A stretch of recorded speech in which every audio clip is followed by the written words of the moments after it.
Well, hello and welcome to Zwift Live. This is our weekly community feature for the Zwift Racing League currently that we are covering. I'm Nathan Guerra and I will be your host today. We are into round number 2 of this season for 2024-25, and this is race number 6 for the Zwift Racing League for this round number 2. As just a reminder, you can join anytime if you're looking to set up a team for round number 3. And look out for that. Head on over to WTRL.racing/Zwift Racing League. Now, a special course out here today. It's a scratch race. Tair Dringfa Fechan. I probably got that completely wrong in the pronunciation. I've been working on it all week. But it's a community selected race, actually. And we'll get a little bit into, or course, excuse me. And we'll get a little into the design and how that worked out in just a moment. But I want to welcome co-host Dave Toll. Dave, how you doing today? Fantastic. Really looking to the route. Got to shout out the designer as we were talking about pre-broadcast. This is a really fun course to race on today.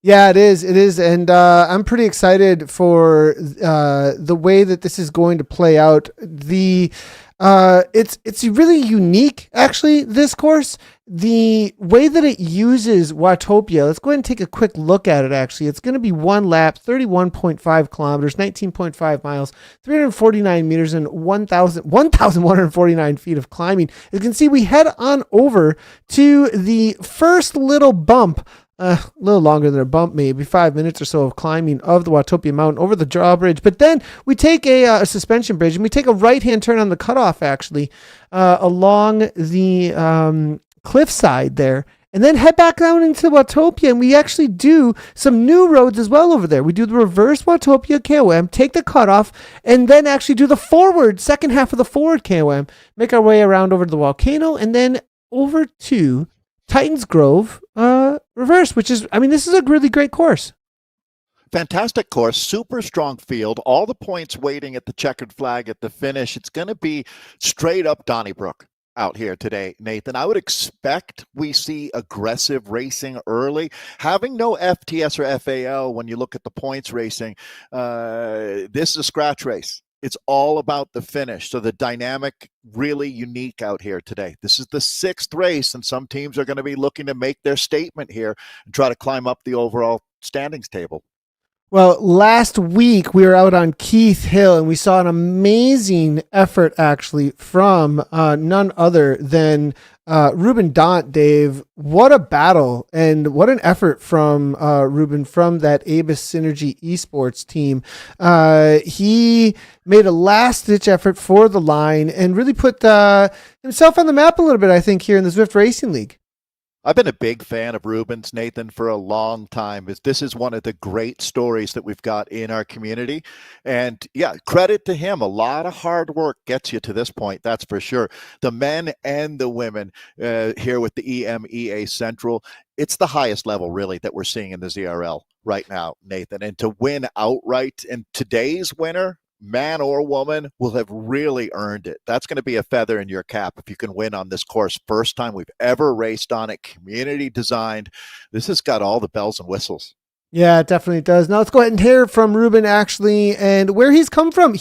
I thought he'd been around for a while, but actually he's very new to the world of esports, up and coming real quick. I want to welcome to the show Ruben Dhondt from Abus Synergy Esports. Thanks a lot for joining us, Ruben. Thanks, it's a pleasure. Do you want to tell us a little bit about your background in bike racing? Have you been racing professionally in real life or at a high level in real life, or are you mainly just esports? Well, actually, I have zero experience on the bike. I only started in 2023 in August to really focus on esports. Before that, I was active in other sports. How did this come about? Because you're on one of the best teams in the world.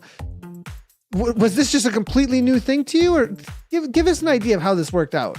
The bike came into my life as an alternative training method for my track and field training. August 2023, I had a big injury with my hip. I had a lot of pain with it because I was training 5 to 6 days in the week on the track. I received the advice from my doctor that it would have been good to think if I can do other sports instead of my running, because I was still able to run, but not able to train 5 to 6 days in a week anymore. And then I know that my level would decrease a lot, and I'm a very competitive guy, and I just couldn't accept that my level would decrease.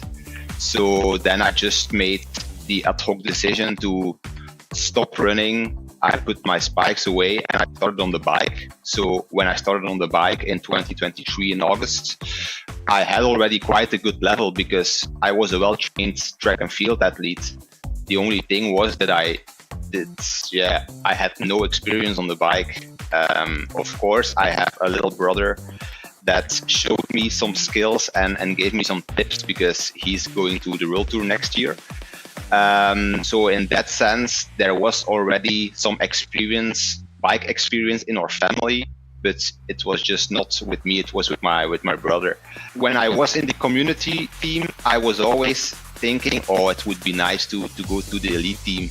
But yeah, of course, first you have to show that you have the level. I can say that since August 2023, I'm still improving like every week because I feel a bit like a junior. Like the junior also increases his level quite fast because you go from a young guy to a full-grown man. And I have a bit that similar feeling on Zwifting. Last year, I did the Zwift Grand Prix with Hexagon, and I was one of the lucky guys to help them in the Zwift Grand Prix, and that was really eye-opening for me because I felt very, very honored to be part of the highest league you can race in Zwift. Yeah, I had a fantastic time with Hexagon. Hexagon was my first real team in the elite racing, so I will always be very thankful for them. When I received the offer from the Belgian team, Avis Synergy Esports, it was like an offer I couldn't refuse. How did elite racing get your attention? Because you were invited to Hexagon, but there must have been like an entry point where you're like, whoa, there's for real deal racing here, like elite racing where there's these teams, pro, like virtual pro teams. Was there an introductory point where you were noticed, or like how did that process from just riding on Zwift, maybe doing some races, to being invited to Hexagon happen? Where does that crossover happen? Kind of person that combines zone 2s with hard racing. So I don't do a lot of hard training rides. I'm always doing hard races. And because I did those, if you, for example, check my Zwift Power profile, you see that I'm racing a lot. I'm a bit a nerdy guy. I'm focusing on the Zwift Power points also. So that's like the segment points, your power points, and your racing points. And I was always quite high in those rankings. So I think I was quite noticeable over there. Well, ranking up, it sounds like Dave was what it's all about for our man, Ruben Dhondt. And what's interesting to me is the way that he went after ranking up, specifically almost like naturally with his competitive spirit to try and really put himself on the map, coming over from a running background. His brother is Ruben Dhondt, rides for the DSM Post NL team. I find it fascinating that that comes up halfway into the interview, that he's got a brother who races World Tour. Really interesting interview there. Nathan, did you happen to figure out what his track and field event speciality was? He had talked about it being shorter, more of like a sprinter. He had talked about more. Yeah, much more of a sprinter. He had talked about, he mentioned 60 meters, 100 meters. So, I mean, very, very short off the gun kind of kicks. If you're saying those distances, it might have been hurdles that he ran. I'm going to have to dig in and find out. That's the beauty of the internet, right? It is. It definitely is. Well, and we've got a little bit of a pause up here. Interesting enough. I think we'll see if we can bring this into. There we go. As things were. Well, we'll see how things are playing out here. There we go. as I think we're having a little bit of struggle over the network there for just a moment, but back and running. Big names out here today, obviously going to be Aeonian, the team to be watching out for, their current series leaders. They've been challenged a little bit by Cryo RDT, though, haven't they? They have, and this has been a great season for Cryo. Aeonian, though, remain the queens in my eyes. It's going to take a lot to upset their apple cart out here today. Speaking of World Tour and Pro Tour hitters, Los Adahest, I believe she took the start, the two-time world champion. Adagist is definitely here today. She has shown up. Jenny Eck also out here today. But Los, I saw her warming up for quite a while, actually, prior to the race. I think she's out here looking for a win on a course that does suit a breakaway specialist, I would think, if they want to put something down early on. She not only races at the highest level, she wins at the highest level. One of the best stories to come out of Zwift community, to tell you the truth, Nathan, as we take a look at a Peloton that's racing like a World Tour Peloton. No one's going to stick their neck out there yet, Nathan. If we look forward into the course today, the climbing isn't exceptional. It's not going to be the theme of the day, but certainly looking at the finish, it's going, and there we go, first rider rolling off the front, but the finish is going to be brutal when you look at it. It's just, heading into Titans Grove, but let's take a look at what's going on now. That's going to be our first round of attacks here, and it looks like Saris is going to take it to him first here with Litton, Nathan. Yeah, Britt Litton, always somebody who likes to be on the attack. She's definitely a rider here, sitting at a steady 6.6 watts per kilogram, coming out of New Zealand. Somebody that you always need to watch out for a sneaky little attack. If she can get some distance here, that's going to favor her a little bit, because I have a feeling nobody's too concerned necessarily about Saris on the overalls here. So a team like Aeonian maybe going to let that go up the road. Cryo of Aeonian watching each other rather than necessarily really caring about something that's trying to make a move like this, I have a feeling. It's fascinating when you look at it, Nathan, sort of the Goldilocks theory, where if you're too good, they don't let you go. If you're not good enough, it's really hard to get the gap to begin with. And cracking that code, it looks like that's what Litton is doing right now. Couple riders maybe going to join her. And this is the point in the race, Nathan, where I would say for her, now that you see that you've lit the fuse and that there's riders who are trying to bridge up to you, might not be a bad time to reload a little bit and let them come up to you. It's not like we're in the final kilometer of a race where you're going to want to make them work for every little bit. You want to try to get a working group together out here. Might be just one rider who joins us. That's going to be the mighty Elise Gallegos here, a world-class triathlete that she's good to go the distance. She's the kind of rider, Nathan, that she's cooperative. She's an upbeat personality and the kind of rider that you'd want to work with in a breakaway, but I think she's got enough momentum. She's just on her own move now. So picking up the Tête de la Corsa, the vanguard here is going to be Elise Gallegos racing out of Texas here in the United States. And the grade goes up, and Elise hits hard. Yeah, Gallegos here now really on the attack. Elise here riding today for the Level team, it looks like, as for Level Velo now, and Nevin coming across, Maria Marb as well. Britt Litton now going back to the main pack. So we've got three up here now at this point. As you can see, the main pack behind on these initial 10% gradients before they actually hit the suspension bridge in just a moment and make their way on over to the cliffside cutoff. We'll see in just a moment. But nice little move here by these threes. Elise there getting a little bit of separation actually still, as Mia Marb now looks to go up and over the top, and Nevin just hanging on. Charlotte Klokloff, 6.0 watts per kilogram behind on the chase, leading it there for the main pack, all still together. So everybody kind of just marking each other in the pack. They're going to need a lot more distance in this, because the reality of what comes on this next section is going to be where the separation really takes place, because people can sit in, and whether or not someone wants to drive the pace and work together, that's going to be the question right here. Nevin now settles down 1 point or so, 0 watts per kilogram to 3.7. That's not going to put distance between themselves and the likes of Sarah London driving the pace behind. I think, Nathan, you could put this race into three different buckets right now. There's going to be the three riders in the breakaway. There's the Peloton, and then looks to me like more than a dozen riders who are really going to be fighting to hold on to that Peloton here, and that's the riders. I mean, they really slammed the accelerator down on the floorboard with this start, Nathan.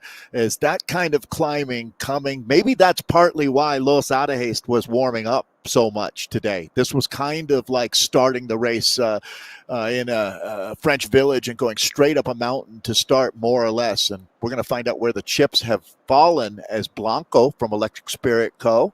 looking cool as a cucumber right now, the Spanish rider here, just dangling off the front of a Peloton. I don't think this is with any intent per se, just finding her legs. Yeah, it looks like Blanco here now. Electric Spirit Co. 3.1% gradient, as you can see at the top. I'm kind of liking having that little gradient up there, Dave, to give us an idea of what's up ahead. It gives us a really good look at what the riders need to be taking on. I absolutely love that Zwift have put this into the game as a new feature, because you can plan your attacks, plan your effort. Even if it's not a racing situation, it definitely puts what's in front of you into a graphic that's very understandable. Yeah, I completely agree, Nathan. Love that data for sure. Look at the names right on the front of the Peloton right now. Very, very high level that we have here. Charlotte Colclough, who defines high-level racing with Louis Gamst, Nevin, Elliott, Lethbridge, Leonie Harper, right up here, Nathan. So the cream is rising to the top. No doubt about that. Yeah, Highland is a name that I've definitely been watching out for recently. She's been a new name at the front end of this racing. I think Highland may be going to be looking for some sort of a counterattack. She's been very aggressive for this Saris team. Absolutely loving what we've been seeing from her, putting her name on the map. Now Gallegos making her way to the front here. This is going to be the right-hand turn. This is the hold-on point for anybody that might be struggling. As you can see, if you can hang on to this point, those last little efforts are definitely going to be everything as to whether or not you are involved in this race later on. This is the longest climb on the day. One rider struggling on the back, it looks like, just trying to hang on. Cuthbertson, Mim, Edqvist is here. It's going to be Griffin, the last rider, unable to hang on. These three going to put the work cut out for them. I think they're just going to be able to latch on. Yeah, what a battle they are in right now. I do agree with you, Nathan, but it's going to take everything that they've got to latch back onto that Peloton. Watching out for last week's interview, Kelsey Van Schoor here, the South African, one of the best climbers on paper that we've got in this field. I think she's keeping her powder dry. Taking a look at another surge here, though. They are not going to lay off the hurt stick today. They're just wailing away on the front of this group here. I don't think anybody's going to get what you'd call an easy ride into the last 3K here, Nathan. You're going to have to earn this win. Speaking of Kelsey, there she is for Cryo. Cryo taking over at the front. As you can see them in the all blue with a little bit of a red tint on the back there. Jersey covering all of the moves out here today to make sure that Aonian are unable to get any kind of distance between themselves and this second place team currently. In the final race of our 6-race season right now, nobody's unbeatable. Mathematically, it's not over, but I think Aonian, we'll get a look at those points here, but Aonian, it's today, Nathan, I think they'd have to finish the 6th place team, something like that, which is just so unlikely that they would completely unravel like that. But certainly Cryo has pushed them all the way into the final race of this season, that's for sure. They didn't get an easy ride out here. No, they have not, that's for sure.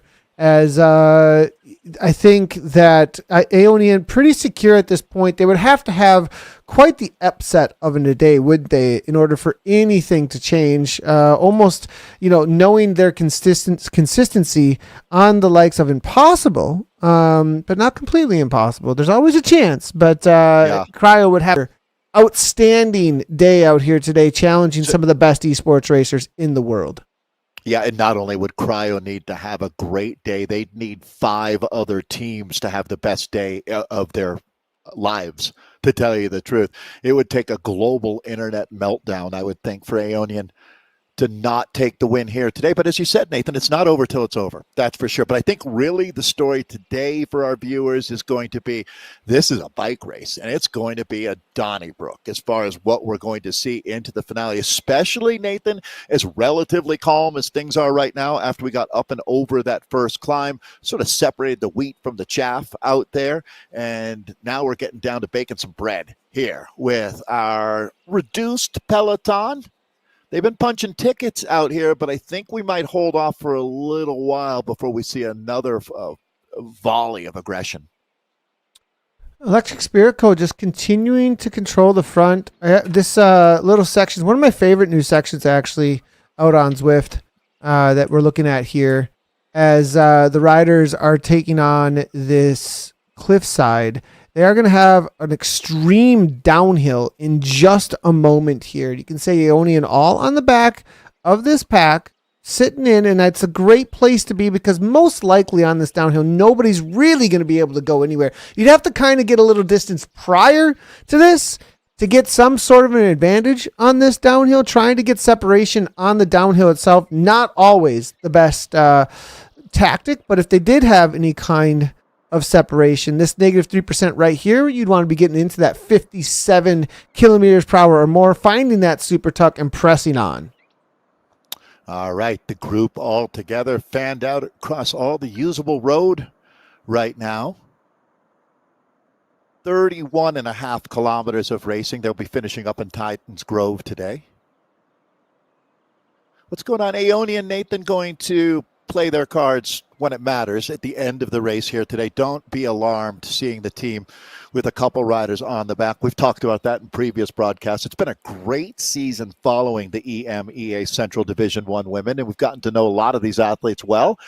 And Daniela Strate, Nathan, this is her MO. Tail gunning, as we call it in the criterium world here in the United States, but intentionally riding at the back of the group, taking the draft, not worrying about the surges. You can kind of check out a little bit mentally. But Nathan, that's something that I would reserve for the strongest riders on the strongest teams, to tell you the truth. It's not a cop-out technique.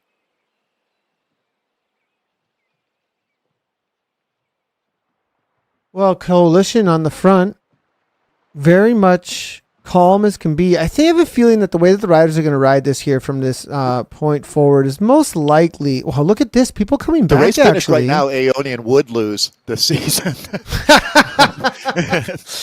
Yeah, I mean, that's a good point, actually. I mean, it is kind of risky bringing a lot of riders to the line with the kind of sprint we had. Let's talk about that. I mean, there is an uphill sprint.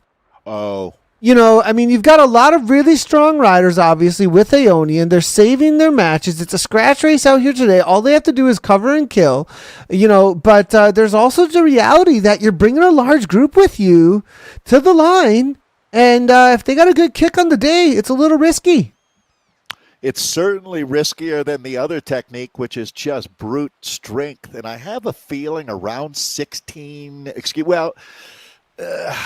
yeah, I mean, it's hard to say when Aeonian activates, Nathan, but I see one of the riders moving up right now through the group, as that's going to be, who have we got now moving off of the front here? That's actually Matthew on the move, coming out of Belgium. It's going to be covered quickly by Griffin, who just actually, I think, is just getting back on terms. She's one of the riders who was off the back for a moment. Maria Marb now covering it from beast mode, and nobody going anywhere just as of yet. You had to guess, Nathan, most of these teams do have a director communicating on Discord with the team. Do you think that there was a message, hey, let's get a rider up there now and start moving some pieces around on the Machiavellian chessboard that is esports racing? I definitely wouldn't be surprised if something along those lines was happening. It looks like our data is just updating, which is great to see. So we'll have a little bit of a different look here for just a moment. Maybe we'll bring some of those other data points back in. I was kind of enjoying the old Zwift look for just a moment. Yeah, a little bit of a throwback there. As now, we'll see if things stick around. I have a feeling maybe we might have a little bit of a struggle here on that. We might have to just stick with the old school stuff. Apologies on that, everybody, as things are coming in and out on the day. So we'll just stick, I think, with what our original was. Good old-fashioned bike racing, Nathan, I think is going to come into play today as well. Just looking to get a win in a really strong field with the simplified format here being not a points race, just a scratch race, as Nilsson definitely one of the riders on a good day out here. A lot of Swedish flags.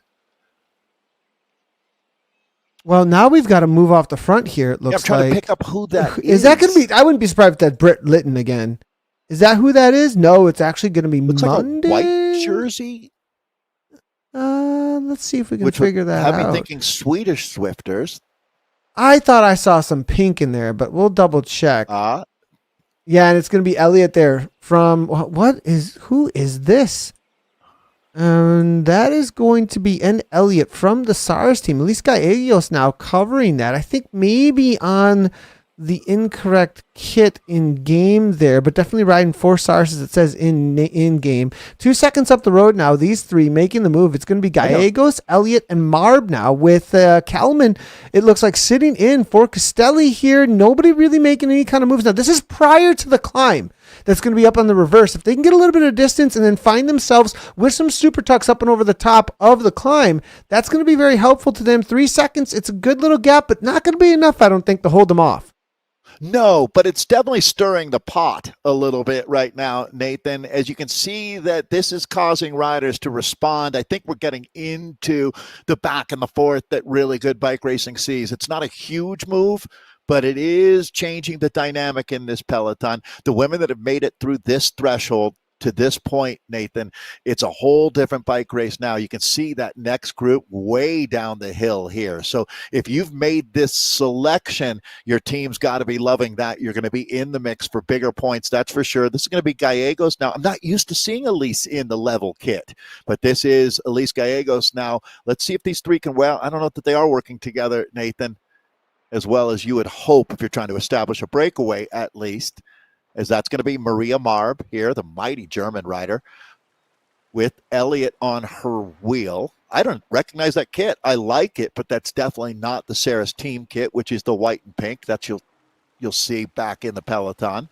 Highland looking to go across. That's going to get a response, I would think, but no, it's not. This is interesting to see because Highland here now coming. If they get 2 up the road, that's going to be an amazing situation here for Saris. As Elliot there, Saris, then Marb, Gallegos. That's going to be 4 then, and no response from the main pack. Dave, this is a situation where the GC overall is the main concern, and they're letting riders who are not concerned about that, they're not concerned about for that GC, go up the road. Got to find that seam, Nathan. And this is really very similar to a situation where you have a very, very strong rider on a team that is not in contention, where the other teams will say, just let that go. That's not our problem. We're here to win this season. Although pride comes into play, I'm going to think that these 4 are going to receive a lot more resistance than just rolling away with the top 4 spots here today, Nathan. I agree with you 100%, but I think that human nature comes into play with those women back in the peloton, that they're, even if this doesn't cost them the season, a lot of these women came here to win a bike race or help a teammate win a bike race today outright, independent of what's going on through the 6-race season. This group is not cooperating as well as you would hope if they really want to stay away here today. Is Elise Gallegos going to soldier out on her own? It's a good move by Elise because the Level Wasps, they're currently sitting 6th place overall, and they got 54 points. Beast Mode at 50. At 7th place right now. Cyrus Esports 48 points at 8th place. So 48 to 54, they're the closest between each other between 8th and 6th now. So that might be why we're seeing some of the covering that we're seeing here. Whereas, Coalition is out of reach. BL13's more in that 4th through 1st conversation a little bit. 63, SC Sin at 3rd at 65, so that's a battle to be watching out for. They've got 10 seconds, Dave. They can definitely hold on to this, in my opinion, if they go all in. Well, establishing a 10-second gap is the first box that you need to check out here. Organizing a simpatico breakaway, everybody on the same page, looks to be happening here, so that's certainly benefiting their chances right now. I'd really say, Nathan, we've got a breakaway. First time we can establish that out here. Well, there have been breaks, but nothing with this kind of potential, although the light is dimming up there. The check engine light just came on. They're tapping on the gauge. Oh, Elise, no, again. This has been an issue for her as of recently. She sent me a message privately, let me know that maybe she's been having some dropout issues, and Oh, man, after such a good ride, see if she can get back involved in some sort of way. She's never one to give in. I think she might be moving again, but that's so horrible to see. Now up and over the top, it's going to be Maria Marb making some moves. It looks like Elliott as well, but that's a major blow to that breakaway. Yeah, you really couldn't have found a worse time to have a technical issue than right there for Elise Gallegos. As she was animating and dictating things out here, but now we're going to turn the page as you're starting to see. I was talking about Kelsey Van Scooter, one of the best climbers, actually, I think on paper, the best climber that we've got out here, and she's trying to make hay while it's in the field. Great job by Kelsey here. She's going to put some women into the hurt locker, Nathan. No doubt about it as this South African turns the screws. And there's another South African coming through. That's going to be Jenna Baril in the pink kit. Oh, it just got real out here, Nathan. Gradient going up to 6%. You can see they're getting stuck in right now. It's going to be a tough moment. Feather power-ups left, right, and center. Kelsey Van Shore, 7.4 watts per kilogram or so. Maria Marb continuing up toward the front. Look at all the feathers just being thrown down as it's going to be Coalition leading things out with Ann Nevin, who was a part of some of the early breakaways. You were talking about Kelsey Van Shore. Is she going to be able to come over the top with any distance? No, it's not going to happen, but they're putting people out the back at this point. They're definitely causing some mayhem at the back. Los Adagis, I think, sitting pretty, though. The rest of Aonian, I think, just watching the front do the damage rather than having to do the work. Always really smart about it. They might also be sitting here looking to create a little bit of a tail. Already using this anvil power-up is going to be Blanco, as that's going to keep her in the conversation. Yeah, absolutely. Dangling 20 meters off the back of that group wasn't going to help. The power of the anvil, you can see it right there with Blanco. I would call that a well-used power-up right there in the game. Oh, the Christmas trees. Nice to see the spirit of the holiday is alive and well in Watopia. Yeah, as you can see here, Electric Spirit Co. 3.3 watts per kilogram toward the front. There is a gap that's being closed. Blanco. You know, Blanco, the sprinters that might be able to come back, this is a situation where there's still hope here for a lot of these riders. If they calm down up front, it looks like they're still just watching each other. Nobody taking too many risks. Yeah, this is where getting everybody to contribute in the group effort will really pay off for us all. If we leave it to one rider to bring this back or try to use her up, eat all you can off of her plate before you start tuck into your own lunch here.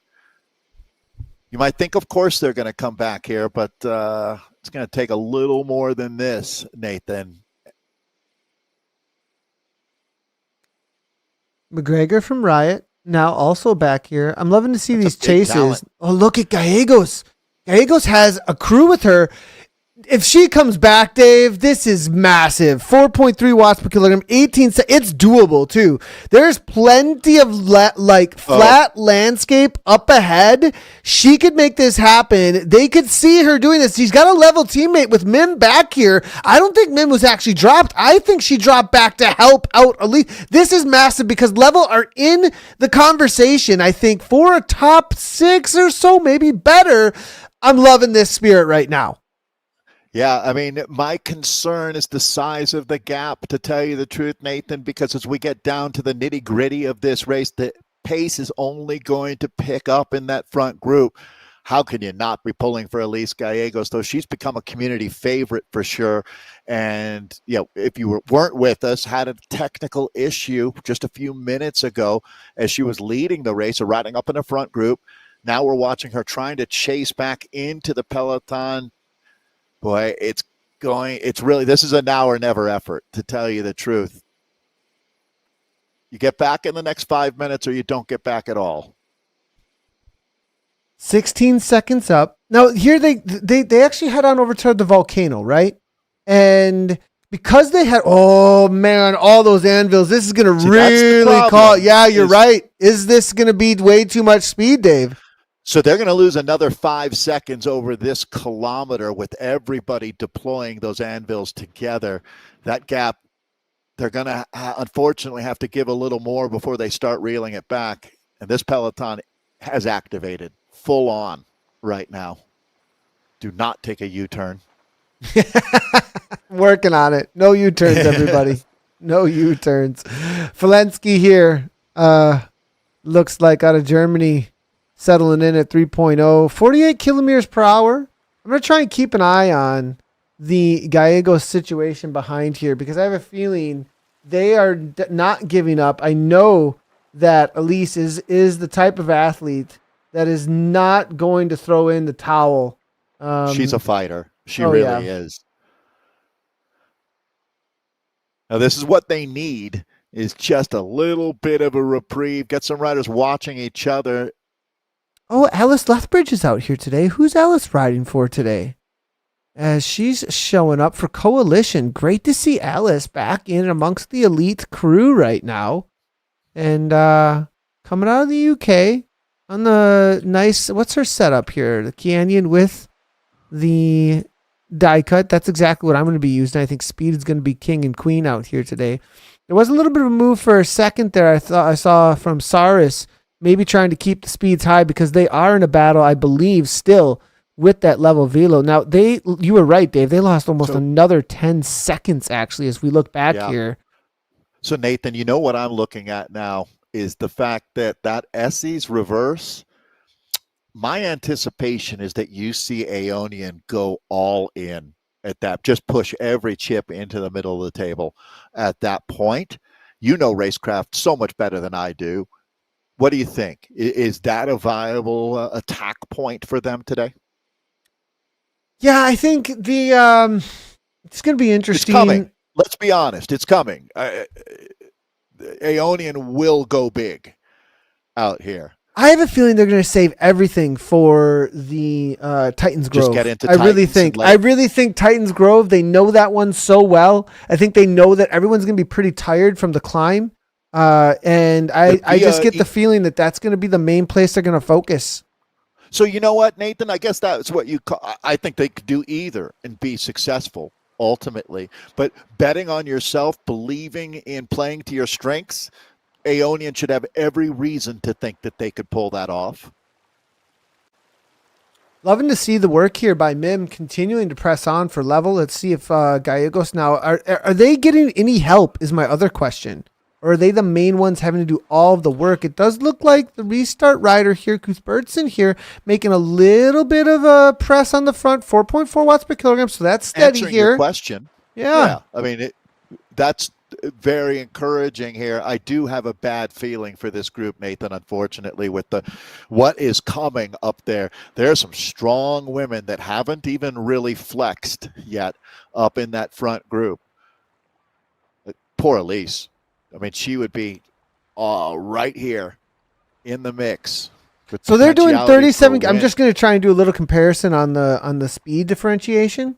38 kilometers per hour here, 37 kilometers per hour of the main group, as you can see, right? Pretty chill. Yeah, and then if we go back to the Gallegos group, we can see that they're doing 42, right? And Elise is actually getting a little bit of a gap here. We'll see. It looks like Alexis Spirico is going to come across. She's not going to hold up for them. She's going to make her do the work. It looks like as Griffin here looks to try and grab that wheel. Mim perhaps suffering a little bit back there after doing some big work. Cuthbertson as well. They're almost in TT formation though. I mean, you could see that Cuthbertson, she made her pull at the front, then move to the back. Then it was Mim. Then it looks like, is Edquist doing much work is a big question. There's a little bit of a gap here, so some disorganization, but they've brought back 10 seconds in the last kilometer. Now, as they climb right here, they're going to take a right-hand turn in just a moment into the volcano. This is a two-tier that's got some punch on it. We might see a little bit of something happen. Boy, how can you not be pulling for that group as we go back to the front? Nathan, one of the brutal realities of racing at this level is even if you can get that down to a couple of seconds, then that's a great look at what they're trying to close down here. But Nathan, when you start to get close and then all of a sudden the flurry of attacks happens in this group, and watching now exactly that as these ladies are starting to motivate here. You can tell that Aeonian doesn't seem too concerned. Most of the team starting to slide up in the group, though, Nathan, a little bit now. 6.5 or so on the front is what we saw there from this main group. We move our way backwards here. What are we seeing from the chase group? They've got him almost in sight here at this point. This might happen, actually. We can see, look, just off in the distance, Dave. It's right around the corner. It's such a difficult situation when there's just not much left in the legs because they're starting to press on the front. By Gallegos, she's made the move here. She's 2 seconds out the front, but do you want to go solo? I mean, that's the big question, to think you can do it on your own. I mean, the problem is that she can only work so much, and she can't ride 2 bikes at a time, and the other women just aren't moving at a speed that's going to make that catch. So I think Elise has gone all in on this. It's going to be do or die right now for Elise Gallegos as you're looking at the level rider trying to close down this gap. It's been an interesting journey for Elise out here today. It's rare that you see a spirited chase like this.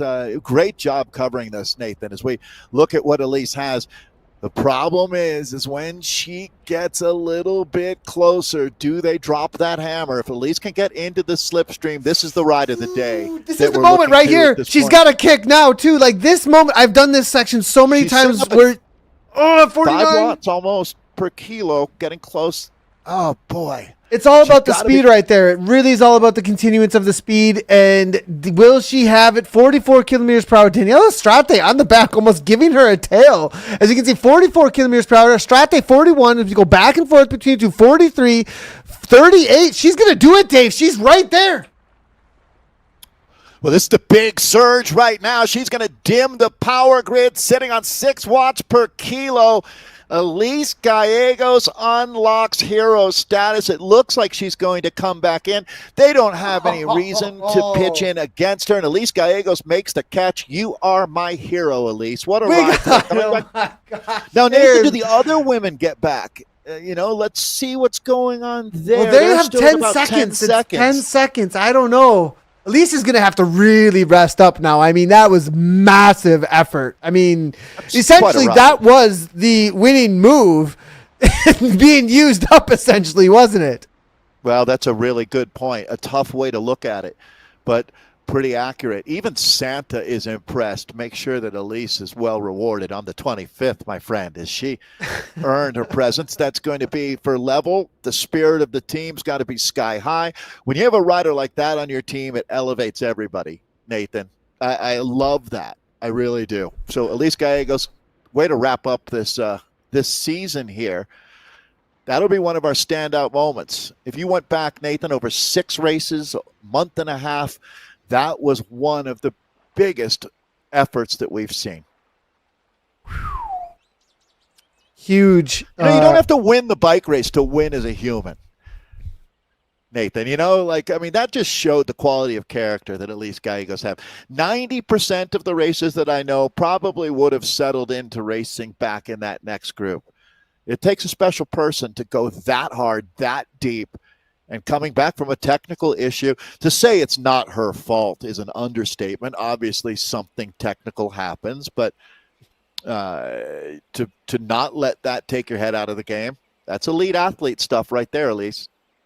Seeing a lot of chatter coming in through chat. Chat's loving it as well. It's obviously spectator friendly that moment. Wow. As we're hearing one of the most exciting parts of the race today, I'm hearing where Justin Bracco's letting us know he's worn out just from hanging out on the couch watching that effort. And here's the question. This other group, the group is going to come back, but they're still working hard, right? She gets all this extra time now to sit in, recover, sit in. There's kind of, I personally, in some ways, that's a massive effort, right? But at the same time, that extra time of recovery before the final time up Titans is nothing to wink at, right? You don't want to be that close to Titans and have to go again so soon. I would almost rather want the extra time rather than have sat in and had to work hard all the way up until this moment right now. Well, this is exactly what Elise needed, Nathan. They really have backed off, giving her, nobody needs the recovery time more than Elise would after that huge effort going from station to station out here. 100%. Gallegos sitting in. Nicely Elisa done. Wisely hoovering up as much draft as she can get here. Now, the other conversation out here today is that cryo versus the Aeonian situation. What's it looking like here now at this point between all these riders? We see a lot of powers being used. That's to collect the next power up that they are wanting at this point. And so they've all collected, I believe, another feather as they came through that lap banner just now. And this will be it. That'll be the last power-up that they can collect. They'll be taking a left-hand turn on over to Titans, and now it's going to be all about the finish line. We're talking through to Titans Grove. There's a little bit of undulation, moving through Titans Grove early. It's got a lot of up and down through there, Dave. And if you can get a roller coaster going, get a lot of speed on the roll throughs, you can get a gap pretty easily through there. I have a feeling we're going to see a couple riders try and take a roll. Nathan, I'm going to have to co-op this comment here from YouTube, but I would agree. If Elise can win this race, we should all be saying Elise Navidad here this season.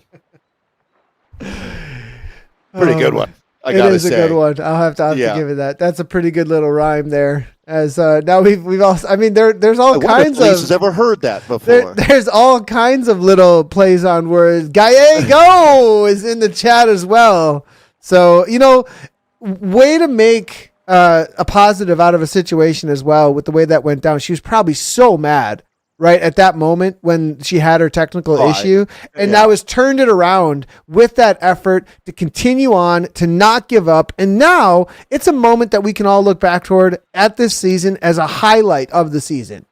Nathan, I don't want to make too much of it either, but she is a mom of 2 young boys and a very, very involved mom. And we've talked about it many places, but the best way to model for your kids is doing you want to teach your kids, hey, don't quit, don't give up on things.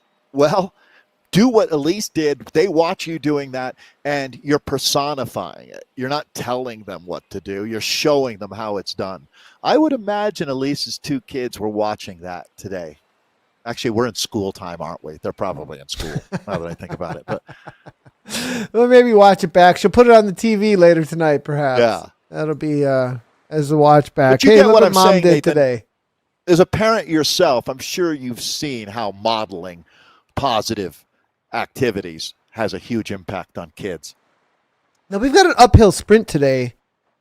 I'm wondering if this is a big day. I mean, look, Los Adigis has won on this climb in some of the biggest racing we've ever had in the Zwift. I believe Premier Division, maybe way back. She's won on this one specifically. I believe I've seen Los win at the highest level, if I'm not incorrect, on this specific climb. She knows how to take this one down. I'd be watching out for her. It's almost unstoppable today, but I would also love to see the challenge from some of the up-and-comers. I mean, watch out for Van Let me throw a Scroder. name at you. Yeah, how about Jill Pruitt, BL13 rider? Ooh, it's a today, good one. Nathan? It's a good Yeah, one. that's certainly one I'd be watching. Natalie Lawrence of Coalition as well is a rider that's going to be in that conversation. But you're 100% right that the woman to beat today is Los Adigis. The team to beat today is Aeonian. But I'm going to go ahead and say cryo rider Kelsey Van Shore. She might be ready to break through here. And quality of wins going to be judged by the quality of your competition, to be honest. That's Remember when we saw major some metric. Sabrina? Is Sabrina out here today? She was registered, and she was the big upset as well. Sabrina Horner, we called it out from Level. If she's made this, I'm looking for her still in the live data here. If we can find her, she's still a rider. If she's here and she's made this front group, I don't know if she's actually here, though. We're going to see if we can find her out there. I'm not either. So that's a big... No, actually, yes. She is here. Sabrina Horner, from what I'm seeing in the Zwift Power data, she is here. Yeah, all right. Well, that's a great pickup, Nathan. No doubt. This field is really talented. We might talk about 2-time world champion Los Adigis, but there are plenty of other women that have been knocking on the door for a huge win, and that's what we're setting ourselves up for, Nathan, as we're down to it now, a little over, let's call it 3.5K. It's going to be a lot of this 2-3% gradient here on the rest of the way to the finish. Well, what a day for Level if Sabrina can pull this off. I mean, after what we just saw from Elise Gallegos. And, I think the plan there was to go off the front and loosen up the legs to really put a little dampening on the legs of some of the bigger hitters here. That didn't necessarily work out, obviously, because that would have put Sabrina in the perfect position to sit in and go for the final sprint. Well, now, those legs aren't going to be quite as soft. It's been pretty chill up to this point. To her credit, sitting in the sweet spot, that is Sabi Horner that we're looking at now, the German on level. This does stand out as a great ride for level today, Nathan. That truly is a step forward for this squad. All right, these women are champing at the bit right now. This is going to be a throwdown of epic proportions here. It's not the Alpe de Zwift that they're climbing.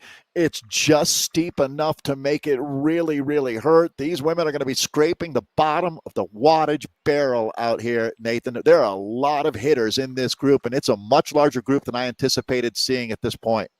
They've been relatively conservative leading into this finale. Going to 31.5 is what we're going to. And that's only going to be, what are we at? 2.5K to go. 2.5K to go, everybody, to the line.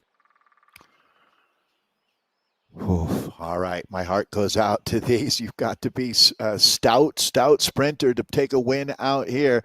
Aeonian keeping their powder dry. You can see the ladies in blue and green tucked right into the middle part of the peloton here. It's been a lot of Electric Spirit Company. Shout out to them spending their time on the front out here today. The surge is coming. I feel it's just about now. We're going to see the first round of attacks coming. Nathan, once they bury the accelerator, that's it. It will be full on. I think everybody realizes how much this one is going to hurt out here today. Yeah, it's pretty steady effort up toward the front here, just making sure you're in the right position. You don't want to be fighting too much against this gradient. You can kind of get these little roll throughs with the pack, and there's actually a really nice way if you're not going to make an attack where you can take the draft and the speed gained from that draft on the downhills and kind of carry it through halfway through each one of these little bumps. So you don't have to work that much. But at the same time, it's a little risky because if somebody's at the front and wants to make a push or carry that speed to make an attack, you can end up in a precarious situation in the middle of the pack or at the back. You do see now Electric Spirit toward the front, making a little bit of a press on. I'm not sure if that might just be trying to make a consistency here for some safety, perhaps, with Electric Spirit Co. All right, well, Aeonian's starting to make their play here, Nathan. We're down to about 1.5K of racing. Well, it's timing, Nathan, isn't it? You know that well. Is you go too early and you will get swarmed, and you'll watch all those points going up the road to bring everybody up to speed. Again, 0-0 is the score. Nobody has any points yet. It's all waiting at the finish line in today's scratch race. Blanco here from Electric Spirit Co. leading things out completely full gas as we head by Jarvis the Bear. It looks like he's going to keep himself on the tree. All right, good for him. Yep. Nicely done. Usually falls off, but it looks like today he's going to have a little bit more lucky. This is interesting from Blanco. This is a really solid effort, actually, before we even head into the uphill. Is she's looking for a gap here before we even hit into the sprint? Well, yeah, I mean, it'll be interesting to see how this pans out. I think she's just going to get caught, but is it a lead-out situation for the rest of the pack here? Perhaps, though, Electric Spirit Co. sitting pretty here saying, okay, be the lead-out and see what happens now as we're into the last 500 meters. Wow, amazing to me that they've locked this down. We've got a huge group of women coming in. So, Nathan, you talked about it early. Aeonian betting on their finale. They know that they've got the horsepower to do this.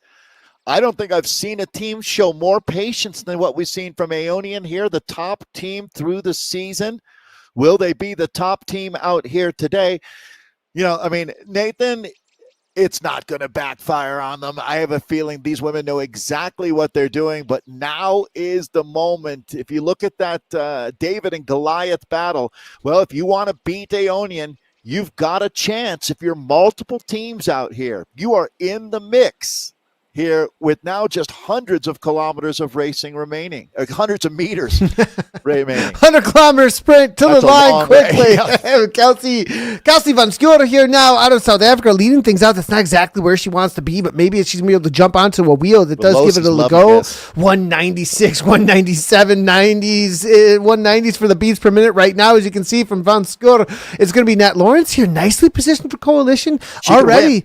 Here we go. Is she going to go? Elliott now? Here's the the kick now, 9 watts per kilogram, but she's the lead out instead. But this is perfectly positioned, perhaps, but I think she might have plenty of firepower still on her wheel. Leonie Harper now 12.8. Massive from Harper. This is a walkaway. Nobody is going to come close. We thought it would be Aeonian, but I have a feeling it's said and done. Here comes Felinski. Felinski maybe coming across the German. Is he going to be able to make it happen? But no, it's going to be Leonie Harper. Harper makes it happen. Felinski for second. Van Score. Oh, Loos, did she nip her at the line? Loos gets her, but that's still a huge ride for Kelsey. They're picking up, I believe, 4th place points, but it's going to be 1 and 3 for Aeonian. So they're going to get the job done. It looks like Nathan will have a chance to go to WTRL.racing and see how all of those points played out. Well, the cream rises to the top. It always does. But I think that Leonie Harper has the best ride of her esports career, winning out of that group. Aeonian playing their cards perfectly out here. That team knows what they can do. They trust in themselves. They bet on themselves, and they won. That was massive from Harper.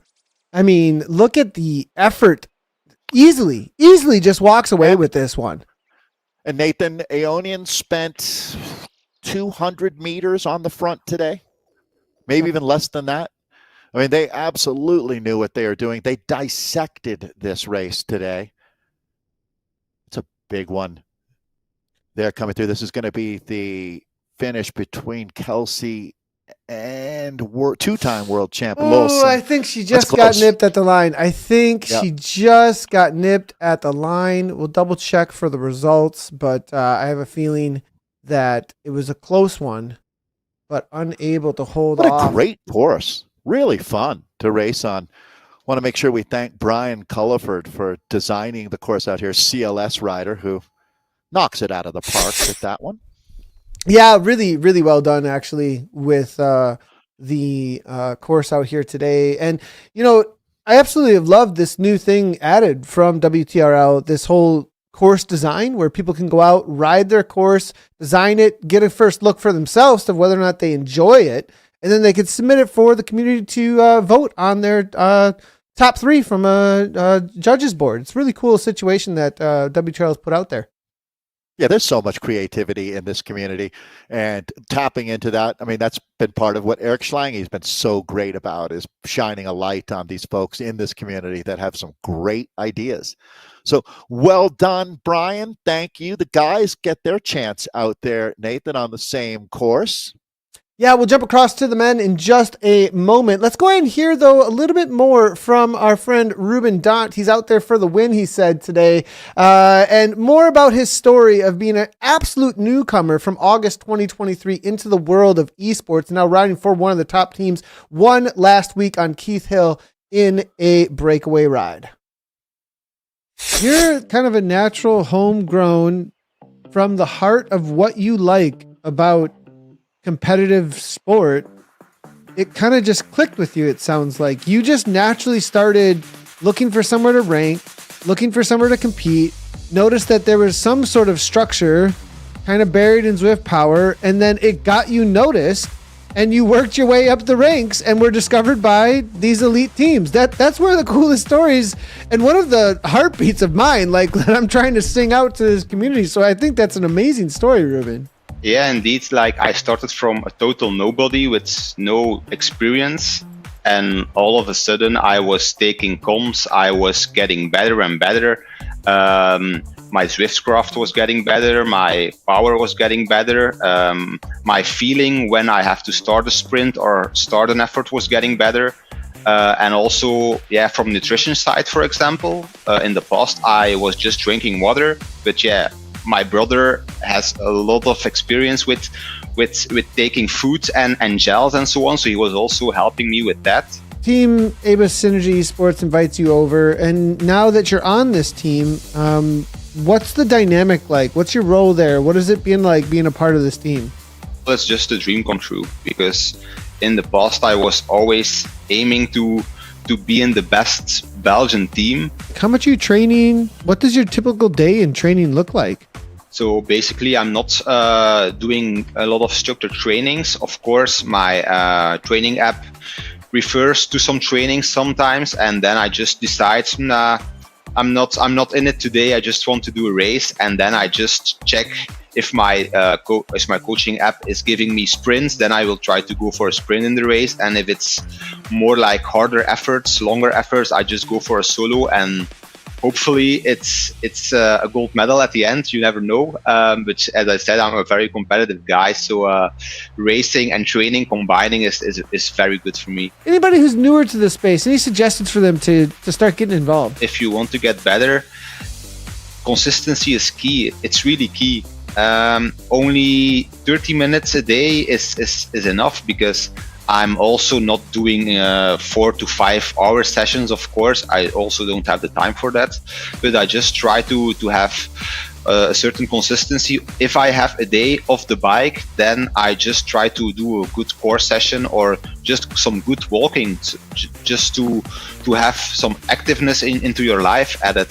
So yeah, just have the consistency and don't be afraid to do some racing. Of course, it has to be fun, and if you want to race a lot, just do what you like, and that will bring you the farthest in the end. Are you going to be a part of race number 6 in the Zwift Racing League, or are you looking forward to it? I did not have a very close look to the parkour yet, but I think it's a bit hilly. Also, the finish suits me, so I'm not too sure if I will try to go for a long attack, which could work, because I don't think Deepak or Zetson will want to chase me, because I'm nowhere in GC. They only looking at each other, so maybe I can use that scenario. But I think I can also go for a sprint, which is, I think, a little bit uphill, which could suit me more than a flat or a downhill sprint.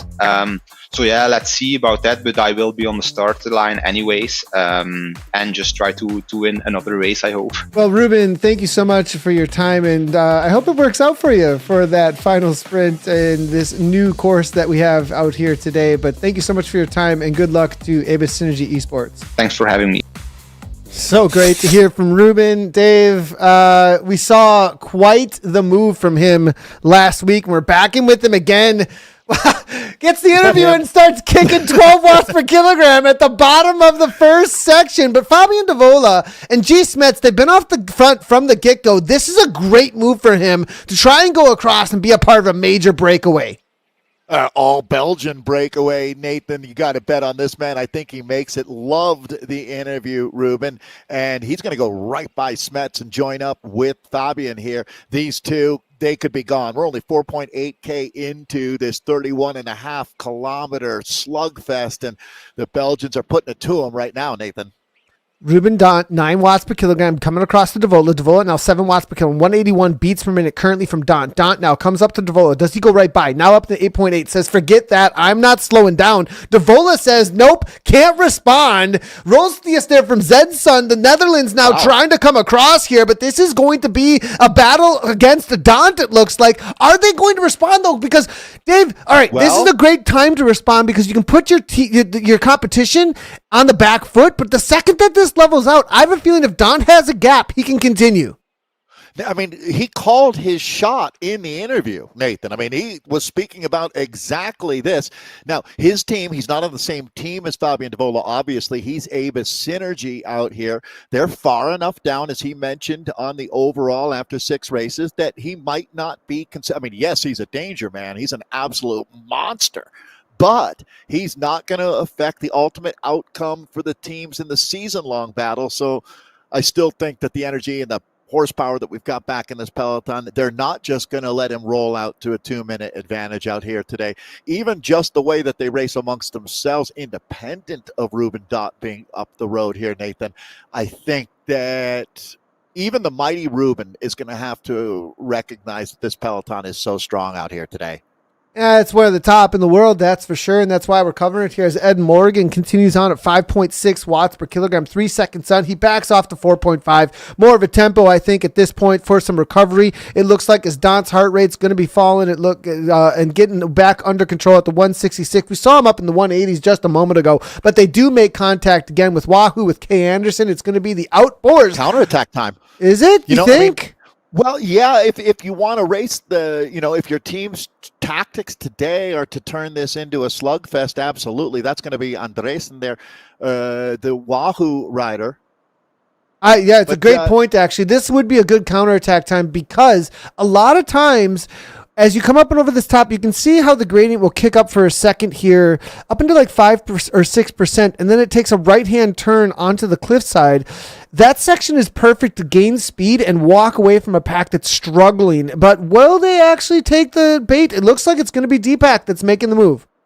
Yeah, that's the team. Fabian Davola attacked for Deepak earlier. Now they're back at it. I think, Nathan, the story's more about the back of the peloton than the front of the peloton for the next few minutes here, as we're going to see a few riders getting shown the back door. This is the Tête de la Corsa, and it's going to be, is it Carey? It is. Carey Pritchard getting up there.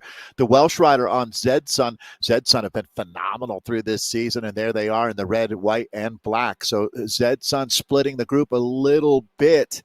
Really different than the women's race, Nathan. And I don't think that you have a situation like Aeonian had for any of these teams out here. So they're absolutely going to play their cards in a different way. And that's what we've really loved about racing throughout the many seasons of the ZRL, is that every race is its own unique puzzle to solve. And right now, Ruben Dhondt, well, he's just using pure aggression at this point to try to shape this race. And Carey Pritchard, Mims up there, Daniel Pettinger, a rider I'd be watching closely on a course like today, Nathan.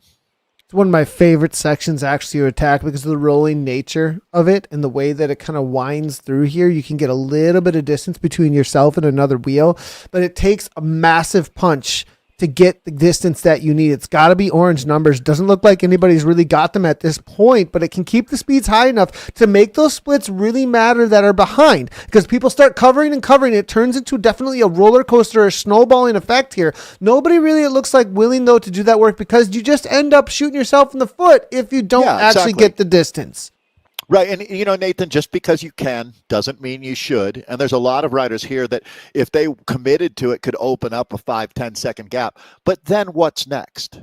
Right? You've got another 15K, another 20K to race. What's your plan?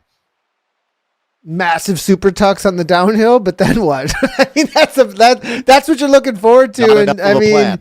Right? Yeah, exactly. Right. I mean, Merton's now over the top. Watt E3. It's going to be Zedsun. Now Wahoo is still involved here as well. As you can see, it looks like BZR's got some names as well. Adam Racing, be on the watch out for them. I did see some comments from them in their Facebook group talking about where are the big hitters today. I think they're showing up looking for a show. Isn't it interesting, Nathan, too, going back to the Ruben Dhondt interview? So Ruben plays his cards. He makes an attempt to say, if they're going to let me go because they're not worried about me on the overall, then let's see. And they answered pretty definitively, we're not going to let you go. So you might want to move to plan B, which Ruben did. But that is bike racing, cause and effect, action, reaction. Yeah, it's interesting that they did close that down. Well, I thought they were going to let him go. Right? I really did think that they would not respond to it. And I would think, Nathan, in his back of his mind, he probably thought, I've got a little bit less than a 50-50 chance that they let me go. But if I don't try, I'm not going to find out. He does burn a match doing that. But Ruben Dhondt shows up. Well, most folks show up with a wet pack of 7-Eleven matches that you can barely get lit. Ruben Dhondt shows up with those wooden fireplace matches, right? One strike and you've got a flare gun. This is going to be Mertens now. Different matches for different riders, I'm saying. Not everybody's match book is the same, Nathan. I think you've probably seen that. Did you see where he went there, Dave? He went specifically on the dirt where it would slow down. He went up into 6-7 watts per kilogram. Get the biggest differential, right? Exactly. That's the name of the game. But he's backing off a lot here. 1.9, 48. I think he's not fully, he wasn't sure it's actually getting him what he needs. And this is going to calm right on down. Simon's at the front trying to slow it down for his teammate, actually. You see that? See, and I think what he's doing, Nathan, is just writing an invitation. Does anybody want to ride in a breakaway with me? I don't want to do this alone, but I'll stick myself out here. If you guys want to come across, then we can start working. But if it's just going to be me out here, I'll give it about a kilometer or two before I'll realize that nobody wants to take the bait. I wouldn't think there'd be a counter, but no pins, heads to the front. Not really doing anything. It was just a little bit of a accelerate. What's this rider off the back here? You see this rider just kind of dangling off the back? Tough situation. Channeling his Aeonian vibe, maybe.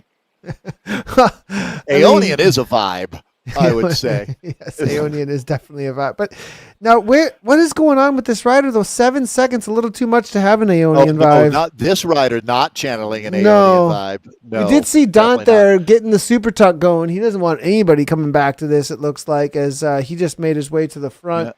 Back in with Ruben Dhondt. Getting into that high speed, 78 kilometers per hour. His avatar not really cooperating on the super tuck, it looks like, though, for some reason. Now, as the rest of BZR also make their way up toward the front. Plenty of riders still involved here, Dave. I think we still got at least 40 or so. Yeah, huge. Well, or relatively huge. There goes another attack as Ruben goes back into the peloton. Belgium, I love Belgium. It's my favorite nation in the world to visit, being a huge bike racing fan, but it's not, as far as bike racing goes, they don't give a lot of second chances out here. Once they've got you on the ropes, they finish you. And this case, another Belgian on the front. You see how Kerry immediately just shut that down? Just went to the front at 5 watts per kilogram and said, nope, covering everything he possibly can. What do you think about Deepak today, Nathan? They've been aggressive in spurts.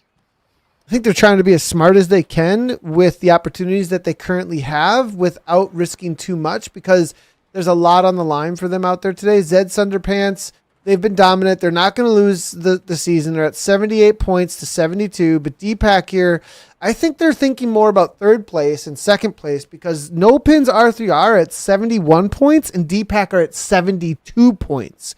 So there's a race out here really for second right now when it comes to those two teams. Deepak are going to be watching No Pins. They aren't going to care so much, I don't think, about Zedsun, unless it's just for pride to see Lieben looking to go across.